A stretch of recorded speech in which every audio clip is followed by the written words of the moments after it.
Bueno, ya con la presentación que primero la que me hizo Pablo generosamente tildándome con desmesura de prócer, y luego la que me hizo acá el amigo, casi nos olvidó decir que tengo un doctorado en macartismo.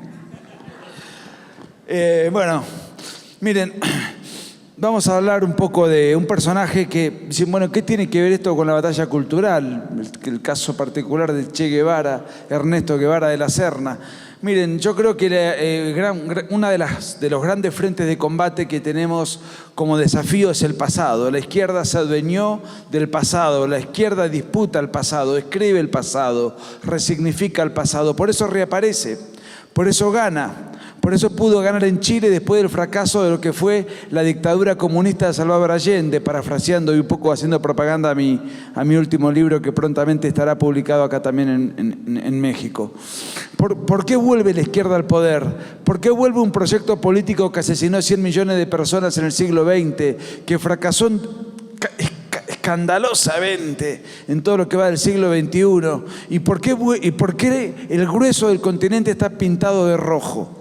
Bueno, precisamente porque la izquierda ha omitido sus miserias, ha ocultado sus homicidios, sus genocidios, ha ocultado todos sus fracasos, ha fabricado héroes de cartón, ha fabricado gigantes de utilería, y entre ellos el fetiche idolátrico, yo diría más exitoso, el fetiche idolátrico que mejor ha vendido el marketing progresista, izquierdista y todos sus derivados, ha sido el Che Guevara.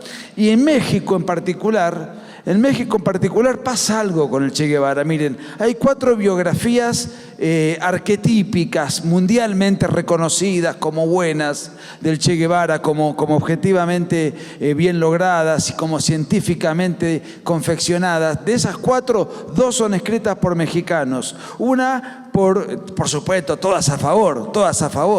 Una por Jorge Castañeda, que fue canciller de México, y otra por Paco Ignacio Taibo II, que AMLO lo puso como director del Fondo de Cultura Económica. O sea, fíjense que la cultura mexicana estatal, financiada con vuestros impuestos, está en manos de un ultraizquierdista, ultraguevarista, y uno de los factotum que llevó al Che Guevara al pedestal de los héroes inmortales del comunismo internacional, que además es aceptado críticamente por el centrismo, por los ignorantes, por los idiotas útiles que siempre abundan en el mercado mexicano y de cualquier lugar del mundo. Y además, fíjense la calidad transnacional del Che Guevara, ¿no? Nació en Argentina, se casó en México, se preparó como guerrillero en México, se hizo ciudadano cubano,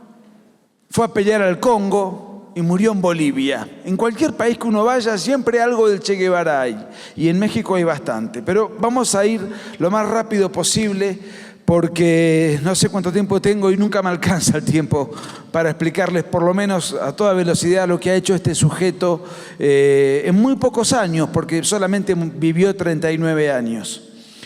Nació en Argentina en 1928, descendiente de 2 virreyes, del virrey Castro y Peralta, que era virrey de Nueva España, México, del último virrey del Perú de la Serna, por parte de su madre. O sea que era un aristócrata, por sus venas corría sangre noble. Ahora, él era un aristócrata de una familia que tenía ese linaje, pero que no tenía dinero, porque el dinero de su madre lo dilapidó su padre y luego su padre dilapidó el propio. Pero hay más, su madre era muy católica, muy piadosa, había pensado en tomar los hábitos, pero conoce a Ernesto Guevara Lynch, el padre de Ernesto, en el año 1927, y enseguida queda embarazada. Esto que hoy podría ser un episodio, yo no, por supuesto que no lo voy a recomendar, muchísimo menos en un ambiente católico en donde yo practico la misma religión. Lo que quiero decir es que 100 años atrás era un escándalo un embarazo prematrimonial. Entonces, para salvar esas apariencias, se casaron de apuro,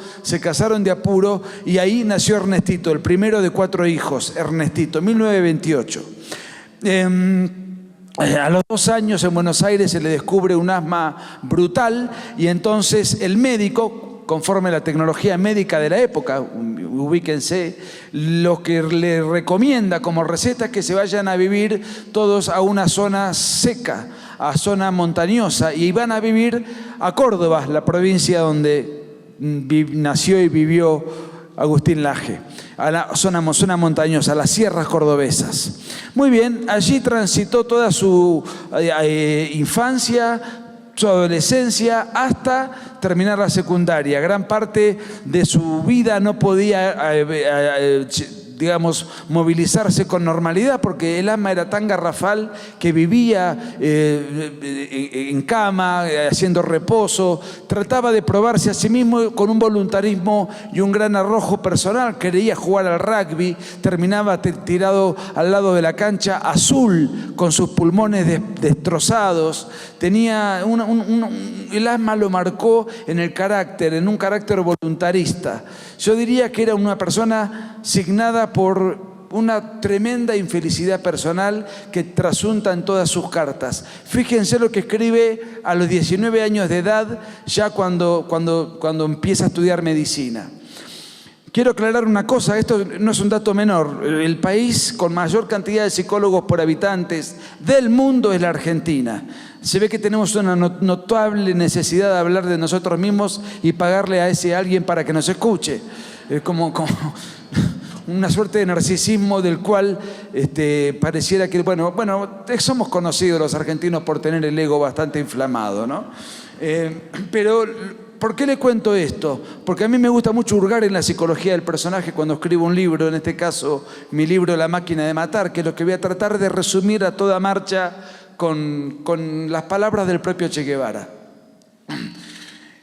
Entre los 2 años que él vivió en Córdoba y los 19 que vuelve a Buenos Aires para estudiar en la Universidad de Buenos Aires, él se mudó 14 veces porque su padre no podía pagar los alquileres, 14 veces en 19 años. O sea, todos los años se tenía que mudar. Y eso un poco explica ese carácter transhumante, esa suerte de personaje itinerante, sin rumbo fijo, tal como lo expliqué un poco al principio, esa suerte. Él mismo decía en sus cartas: no sé dónde dejaré mis huesos, mi casa rodante son mis piernas, no tengo lugar en el mundo. Él constantemente hablaba de esa situación de inestabilidad geográfica personal. Una inestabilidad generalizada, pero también geográfica. Y esa inestabilidad la va a tratar de compensar después con otros artilugios ideológicos a los cuales me referiré. Pero cuando cumplió 19 años, 20 años antes de morir, escribe un poema que dice: morir sí. Quiero aclarar una cosa. Eso sé que es aburrido leer, no es mi costumbre leer, pero quiero leerles cosas, fragmentos, para llevar un hilo conductor de lo que es el Che Guevara por el propio Che Guevara, por sí mismo, porque él se pasó toda la vida escribiendo sobre sí mismo en cuadernos personales, autorreferenciales diarios.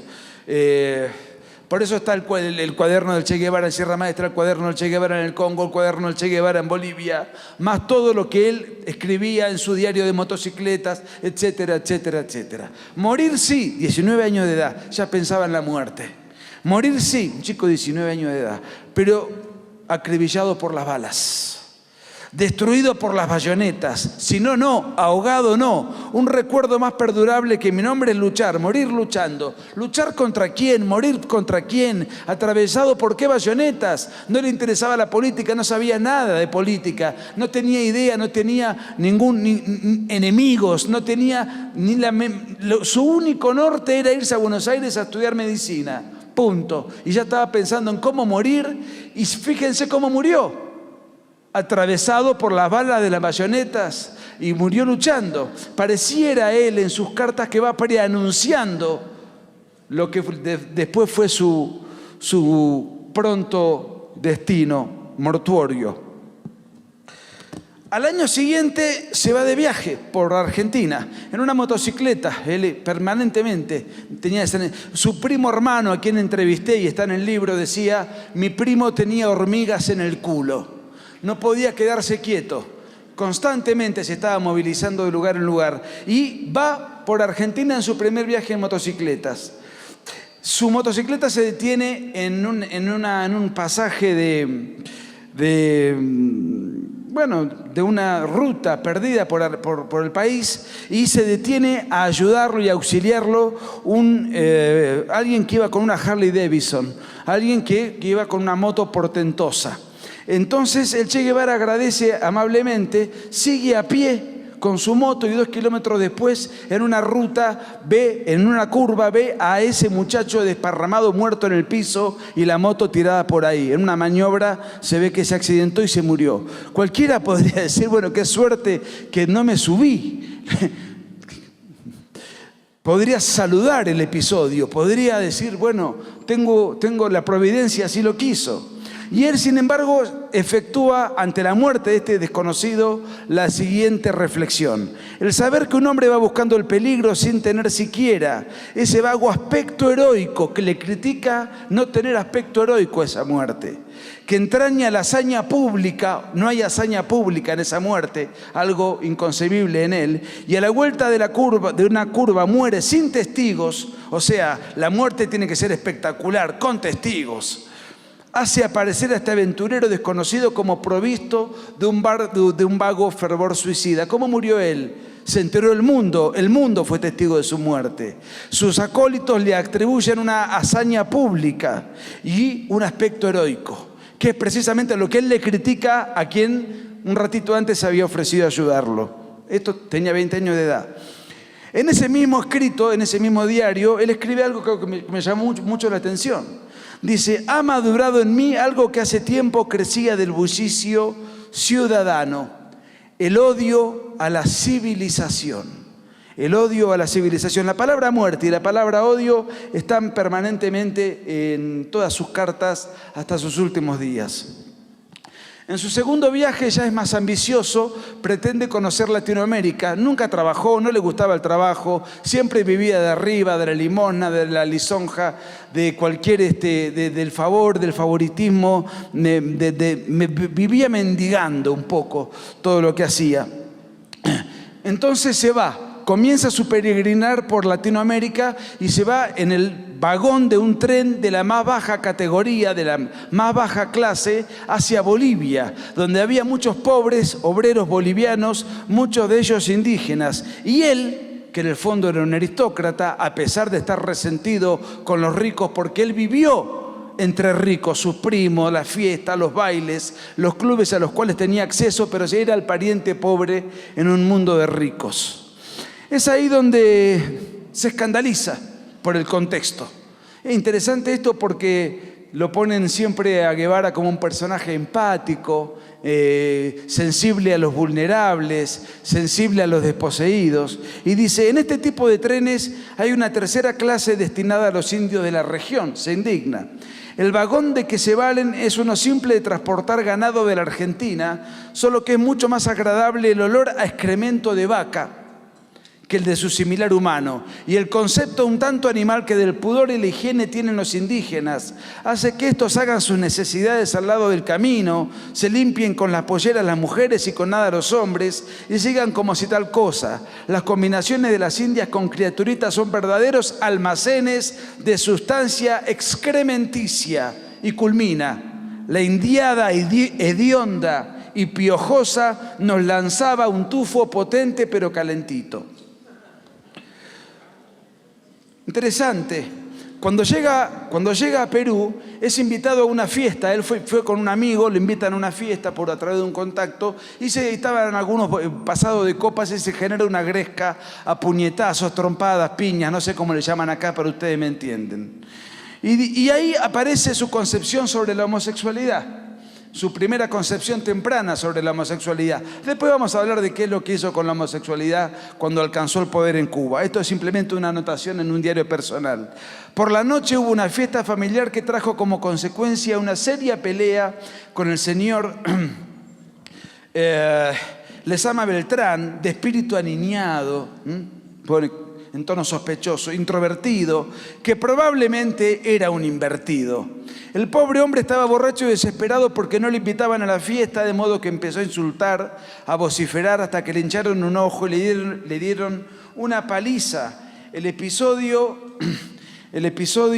nos dolía porque al pobre hombre, a pesar de ser un pervertido sexual, se portó bien con nosotros y nos regaló 10 soles a cada uno. Yo estoy leyendo muy rápido porque desconozco los tiempos, pero ¿me entienden? ¿Sí? Ok, me quedo tranquilo entonces. Y aclara, acá viene su concepción sobre los judíos. El primer golpeado fue el alcalde, un tal Cohen, de quien nos habían dicho que era judío, pero buen tipo, dice. Que era judío no cabía duda, lo problemático es que fuera buen tipo. Y luego en Venezuela conoce a los negros afros, descendientes de africanos. Se horroriza. Los negros, dice, los mismos magníficos ejemplares de la raza africana que han mantenido su pureza racial gracias al poco apego que le tienen al baño. El negro indolente y soñador se gasta sus pesitos en cualquier frivolidad o en emborracharse. En cambio, el europeo tiene una tradición de trabajo y de ahorro que lo persigue hasta este rincón de América y lo impulsa a progresar. De ahí se va a Guatemala, en donde hay una situación muy particular, 1953, muchos quizás conozcan qué era lo que ocurría. Había una revolución comunista en danza, encabezada por Jacobo Arbenz, y había una contrarrevolución en marcha, que fue precisamente una destitución, un derrocamiento a través de la Fuerza Aérea que bombardeó la ciudad.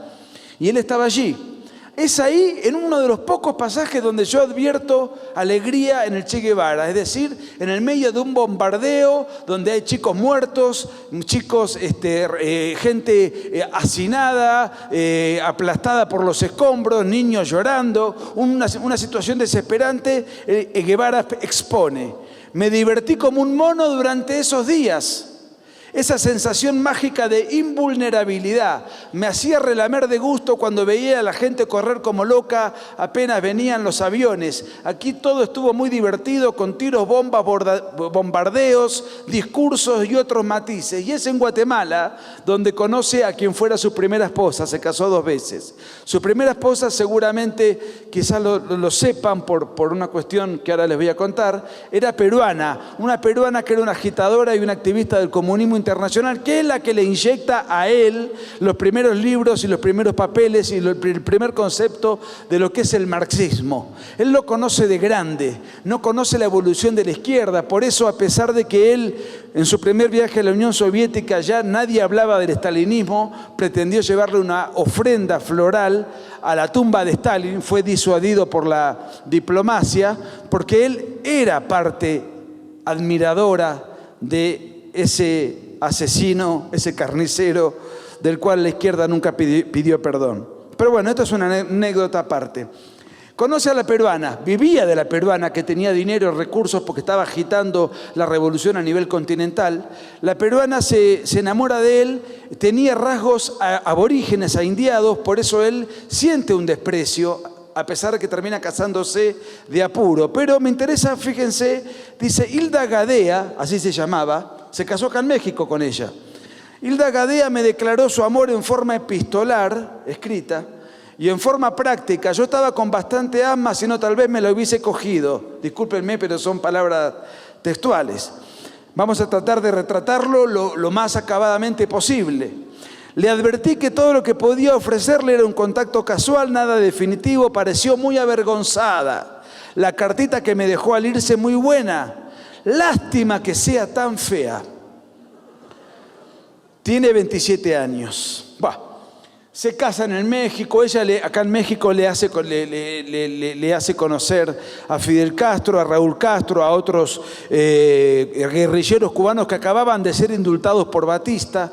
Habían estado presos por el asalto al cuartel Moncada. Bueno, toda una serie de historias que no me puedo detener. Están todas explicadas en el libro, que tiene casi 400 páginas para conocer acabadamente no solo al Che, sino el proceso revolucionario en Cuba. Pero estoy acá concentrándome en lo que Guevara anotó todo el tiempo de sus vivencias y sobre sí mismo.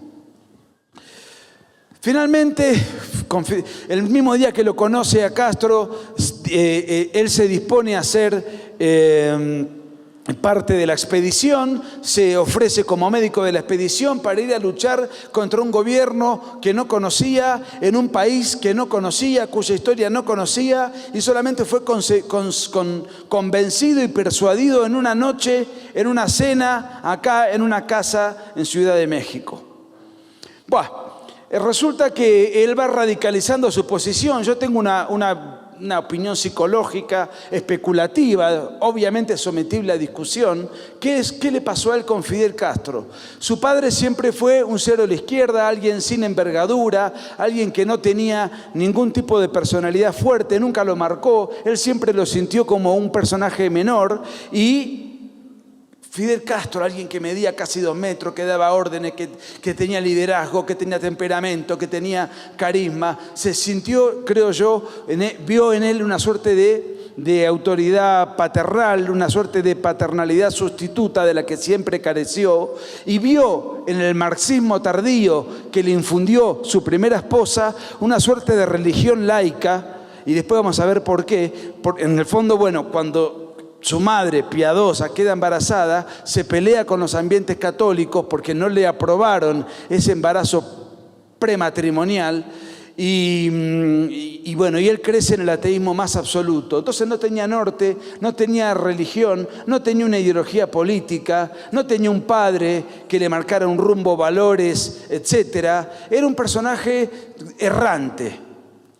Y empieza a radicalizarse con la fe de un converso o de alguien que conoce de grande algo mágico que es el marxismo, y empieza a tener notas, cartas, expresiones tremendamente rabiosas y radicales. Y su madre le pide en una carta moderación y él le contesta. Miren lo que le contesta: soy todo lo contrario de un Cristo. Lucho por las cosas en las que creo con todas las armas de las que dispongo y trato de dejar muerto al otro. 1956. Lo que más me aterra, le dice a su madre, es tu falta de comprensión de todo esto y tus consejos de moderación. Es decir, la cualidad más execrable que puede tener un individuo. No solo no soy moderado, sino que trataré de no serlo nunca. Pero fíjense la violencia contenida. Trato de dejar muerto al otro. Todavía nunca había tenido una lucha. Y dice, con todas las armas de las que dispongo.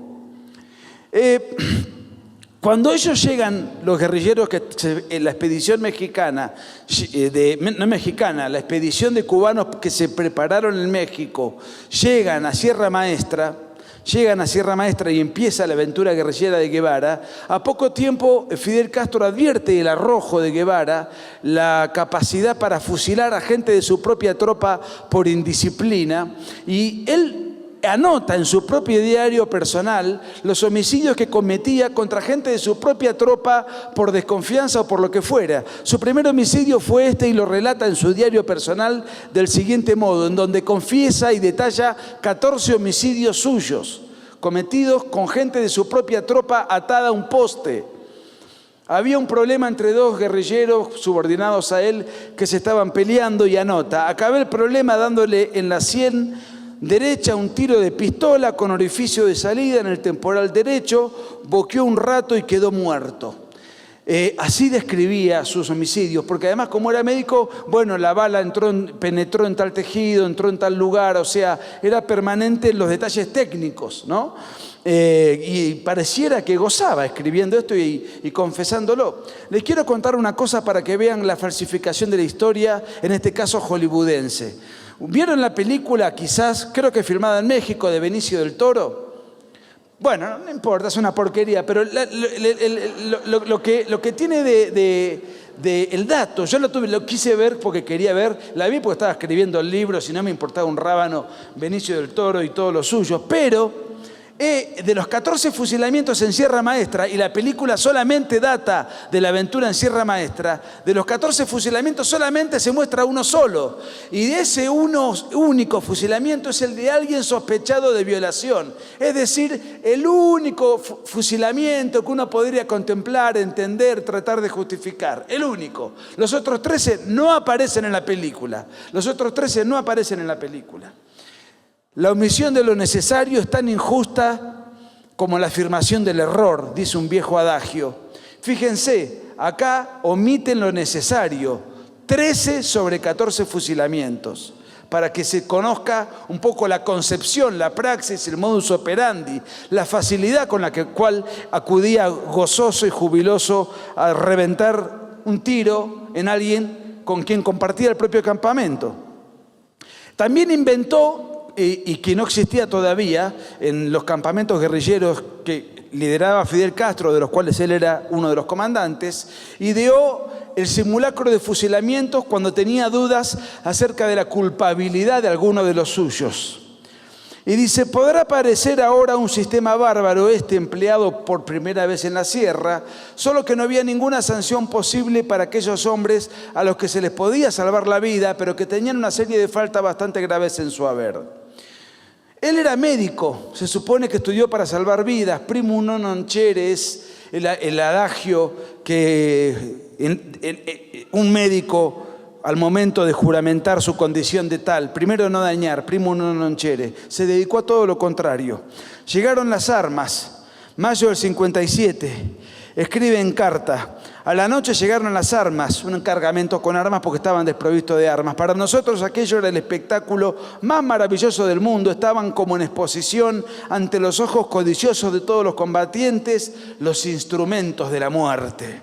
Y dice, fíjense lo que dice: el espectáculo más maravilloso del mundo. No es un paisaje, no es un desfile de bellezas, no, son las armas. Un médico. ¿Qué? Imposible. No puedo. No hay forma. Miren, ¿en serio me está diciendo? Pues no se puede. Un militar, un policía, alguien que se pone al servicio de la patria y que incluso está dispuesto a dar la vida por ella, tiene realmente una función, una vocación sumamente noble, pero es sumamente desagradable el combate porque hay que matar o morir. De eso se trata. El combate es el aspecto más desagradable de tamaña vocación y profesión. Él decía sobre el combate: todos esperábamos el combate como una liberación. Todo el mundo ansía ya de una vez la llegada de ese momento estelar de la guerra que es el combate, lo que lleva al paroxismo de la alegría. Clímax de la vida guerrillera. Pareciera que habla de algo erótico: liberación, clímax, paroxismo de la alegría. Carta del 28 de enero del 57 a su mujer, que estaba en Perú: querida vieja, aquí en la selva vivo sediento de sangre. Miren lo que le escribe a su madre. Por eso dije, él busca en el marxismo una religión sustituta. Antes me dedicaba mal que bien a la medicina y el tiempo libre al estudio de manera informal a San Carlos Marx. San Carlos Marx. La nueva etapa de mi vida exige también el cambio de ordenación. Ahora San Carlos es primordial, es el eje. Soy siempre el mismo solitario que va buscando su camino sin ayuda personal. El mismo solitario. Pero tengo ahora el sentido de mi deber histórico. Antes no tenía un sentido de ningún deber histórico. Lo descubre de grande en el marxismo. Me siento algo en la vida, agrega. No solo una fuerza interior poderosa que siempre sentí, sino también una capacidad de inyección. Entre otras cosas, tengo que apurar, pero es desesperante el ritmo. Se produce la revolución en el año 59 y Fidel Castro el primer cargo que le da al Che Guevara es que comande el campo de concentración de La Cabaña. Sus órdenes: ante la duda mata, no ante la duda viva, que viva el reo. No demoren las causas, los juicios sumarísimos para los disidentes. Entre noviembre del 59 y diciembre del 59 hubo 1000 muertos bajo su comandancia, de los cuales él disparó materialmente 175 veces, 175 homicidios. No demoren las causas, esto es una revolución. No usen métodos legales burgueses, tenemos que crear la pedagogía de los paredones de fusilamiento y no necesitamos pruebas para matar a un hombre. No necesitamos pruebas para matar a un hombre.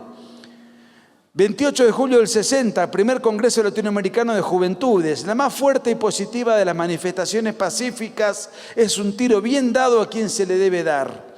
En ese mismo año, él creó y diseñó el primer campo de concentración para castigo de homosexuales. Trabajo pesado durante un año, bajo la consigna, el trabajo usará hombres, y eran frecuentes el apotegma, la revolución no necesita peluqueros, y se mandaba a los homosexuales a los campos de concentración. Y ahora en las marchas homosexuales se levanta el Che Guevara como estandarte liberador y diverso. Vamos. Se produce la crisis de los misiles, que muchos saben quién es, pero los más jóvenes no, que fue precisamente un episodio que casi nos lleva a la Tercera Guerra Mundial.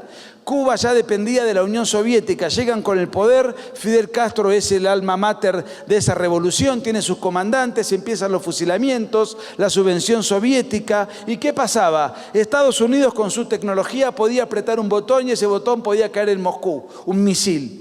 En cambio, Rusia no tenía la misma capacidad de devolución. Necesitaba acercarse a Estados Unidos armamentísticamente para poder equiparar esa diferencia tecnológica. Entonces, Raúl Castro y el Che Guevara convencen al entonces dictador soviético Nikita Khrushchev de llevar armamento a Cuba apuntando hacia Estados Unidos. Se produce la famosa crisis de los misiles apuntando a Estados Unidos. Finalmente, se generó un clima de tensión por casi 2 semanas de tremendo. Incluso hay una película, y si ven la película CFK, eso está muy bien retratado. Y se generó tal clima de tensión que Nikita Khrushchev y Kennedy decidieron hacer las paces, negociaron algunas cosas y se retiraron los misiles. Para el Che Guevara eso era un oprobio. Él apostaba a la Tercera Guerra Mundial aunque desaparezca Cuba por completo. Y anota. Es el ejemplo escalo, y esto fue el primer desencanto con Fidel Castro, que dejó que se retiraran los misiles, y el primer desencanto con la Unión Soviética. Es el ejemplo escalofriante de un pueblo, el de Cuba, que está dispuesto a inmolarse atómicamente para que sus cenizas sirvan de cimiento a sociedades nuevas, y que cuando se hace sin consultarlo un pacto por el cual se retiran los cohetes atómicos, no suspira de alivio, no da gracias por la tregua, salta a la palestra para dar su voz propia y única, su posición combatiente propia y única, y más lejos su decisión de luchar aunque fuera solo, y agregó: tenemos que caminar por el sendero de la iluminación aun cuando cueste millones de vidas atómicas. Octubre del 62. Ya venía muy mal la relación entre Castro y Guevara, no voy a apurarme, voy a pasar a 1964, muere en el 67, tengan un poco de paciencia.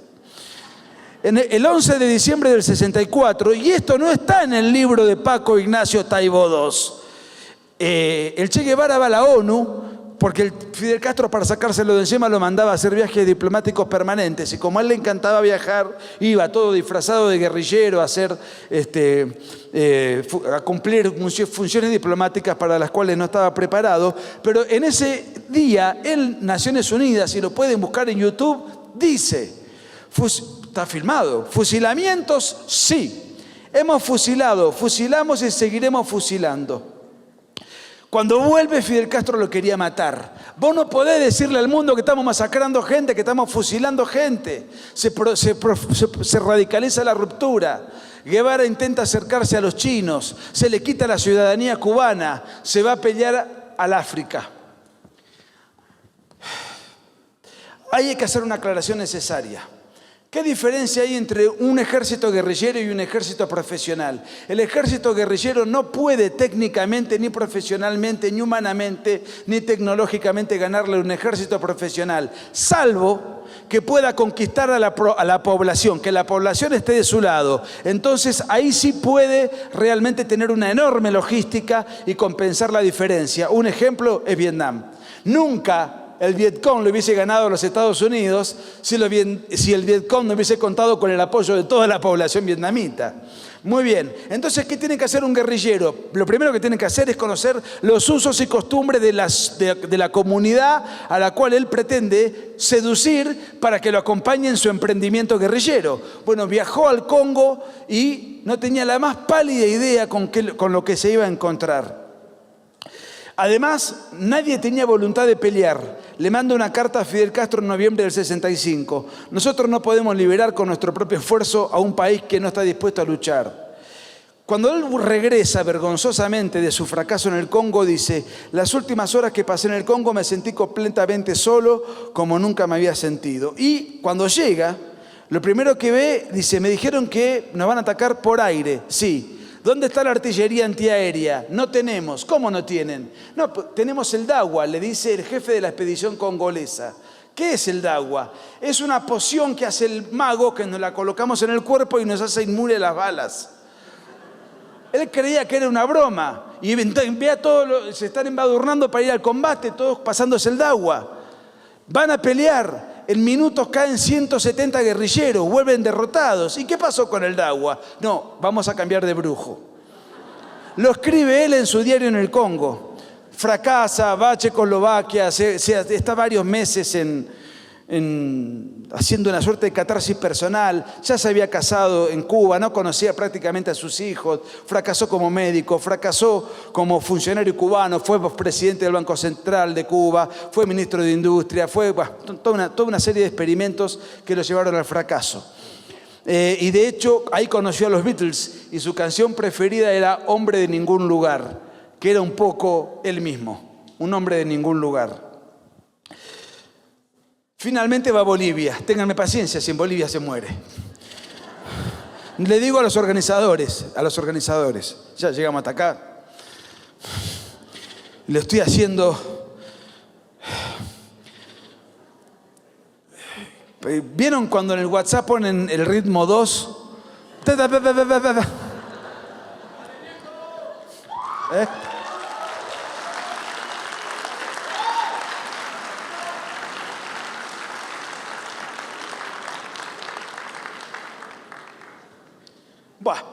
Bolivia pasa lo mismo, un desastre, un horror. Anotan su diario, lo pueden ver, pues lo pueden buscar en internet, bajar el PDF, el diario en Bolivia. Y dice: el aislamiento sigue siendo total, no le daban bola en ningún pueblo donde iban, no podían reclutar a nadie. Las enfermedades han minado la salud de algunos compañeros, la base campesina sigue sin desarrollarse, aunque parece que mediante el terror planificado lograremos la neutralidad de los más y el apoyo vendrá después. El 19 de junio del 67 en ese diario dice: los bolivianos son como animalitos.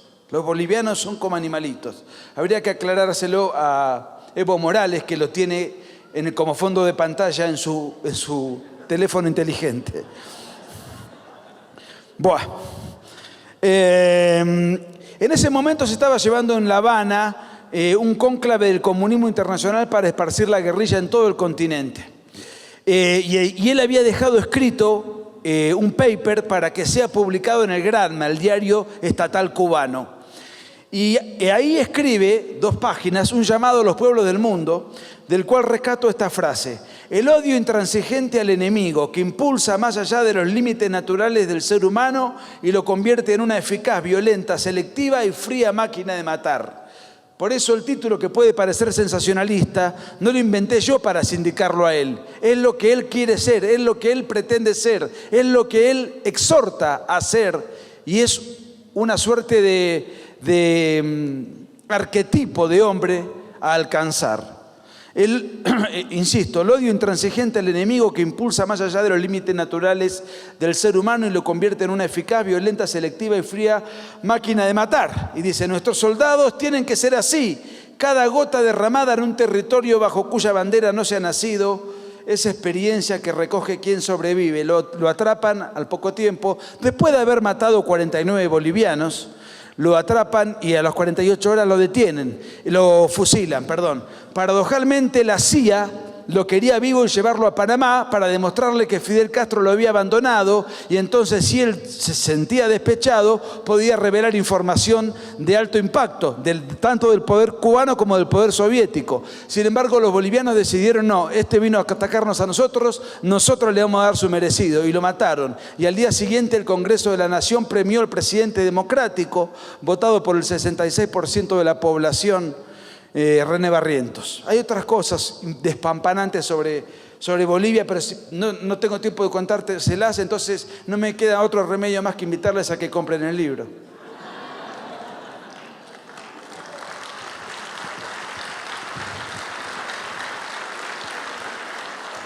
Y Y cierro con esto, cierro con esto.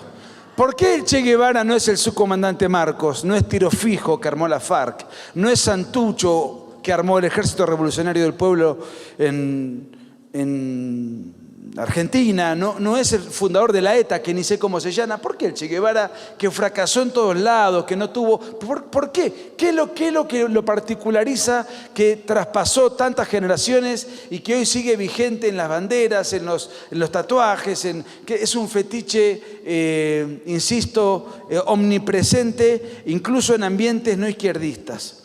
El Che Guevara es un mito. ¿Qué es el mito? Según la Real Academia Española, es el mito persona o cosas a la cual se le atribuyen cualidades que no tiene. Persona o cosas a la cual se le atribuyen cualidades que no tiene. Y si ustedes se fijan, de los elementos constitutivos del mito propio del siglo XX, el Che Guevara reúne los 4 elementos fundamentales. Primero, fíjense cuáles son los grandes mitos del siglo XX. Eva Perón, James Dean, Kurt Cobain, Marilyn Monroe, Janis Joplin, de los Doors, Morrison, en fin. ¿Qué cualidad tenía? Todos murieron jóvenes. Todos murieron en el fragor de la fama. Todos eran bellos. Todos eran bellos y todos eran transgresores. Y encima el Che Guevara era de izquierda. Pero hay un elemento adicional. ¿Cuál? Y acá lo repiten los idiotas útiles del centrismo, que no se animan a atacar al Che Guevara. Murió por un ideal. Yo no comparto los ideales del Che Guevara, pero le respeto que haya muerto por un ideal. ¿Y a mí qué carajo me importa por qué murió? A mí lo que me tiene que importar es cuánta gente mató para imponer su ideal. Porque el que murió en un avión chocando contra la Torre Gemela también habrá muerto por un ideal. Pero a mí lo que me interesa es cuánta gente mató para imponer ese ideal. Porque más que idealista era un fundamentalista, que son dos categorías distintas. Paradojalmente termino con lo siguiente. El Che Guevara fracasó en todo lo que se propuso. No voy a ser reiterativo y no tengo más tiempo tampoco para hacerlo. Y paradojalmente, el lema de cabecera con el cual se lo identifica es hasta la victoria siempre. Pues bien, no sé cómo terminar. Simplemente muchas gracias porque tuve que hacer esto a la velocidad del sonido. Gracias.